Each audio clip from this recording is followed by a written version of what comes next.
पवन सिंह लोकसभा का चुनाव लड़ने वाले हैं और इसी क्रम में वो कई टीवी चैनल पर इंटरव्यू देते हुए नजर आ रहे हैं। वहीं एक चैनल को इंटरव्यू देते समय पवन सिंह से ये पूछा गया कि क्या आप फिर से कभी शादी करेंगे या नहीं, क्योंकि हर माँ बाप की इच्छा होती है पोता पोती देखने का। तो ऐसे में आपकी माँ भी ये सपना जरूर देखती होगी कि मैं अपने पोता पोती को कब देखूंगी। इस सवाल पर पवन सिंह ने जो जवाब दिया है वो जानकर आप हैरान हो जाएंगे। सब कुछ बताएंगे इस वीडियो में, लेकिन आप सबसे पहले ये जान लीजिए कि पहली पत्नी के बारे में पवन सिंह ने क्या खुलासा किया है।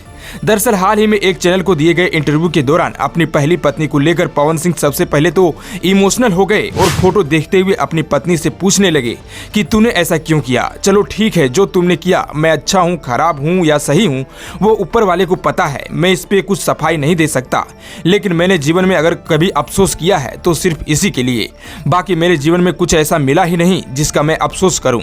उसके बाद पवन सिंह कहते हैं कि मैंने जीवन में जो देवी पाया था, जो लक्ष्मी पाया था, उनको मैंने खो दिया, और जब खो दिया तो ये उम्मीद भी खत्म हो गया कि मुझे ये देवी फिर से मिल पाएगी।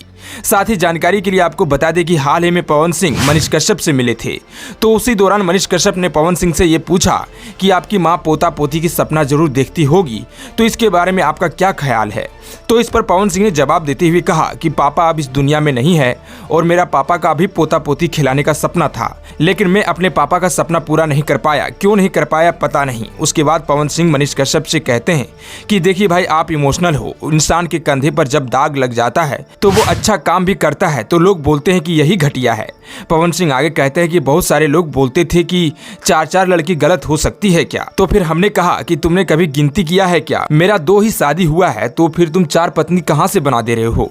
उसके बाद पवन सिंह ने कहा कि अब मैं लोकसभा चुनाव के बाद मां का सपना पूरा करूंगा, और वो भी 100%। आने की पवन सिंह का कहना था कि वह लोकसभा चुनाव के बाद तीसरी शादी जरूर करेंगे और अपनी मां को दादी बनाकर उनके सपनों को पूरा करेंगे। साथ ही पवन सिंह ने यह भी खुलासा किया है कि साल 2019 में वो चुनाव लड़ चुके होते, लेकिन कुछ ऐसा हुआ कि हम चुनावी मैदान में उतर नहीं पाए। पवन सिंह ने आगे कहा कि ऐसा क्यों हुआ मैंने पता करने की कोशिश भी नहीं की। मैंने बीजेपी के लिए बिहार में बहुत सेवा किया। साल 2019 में जब हम दिल्ली आए थे, इस दौरान बीजेपी की तरफ से हमें आदेश मिला कि पवन जी आपको बंगाल के हावड़ा से चुनाव लड़ना है। तब मैं शॉक्ड हो गया था, लेकिन 2 से 4 घंटे में ऐसा क्या हुआ कि लिस्ट में मेरा नाम ही नहीं था।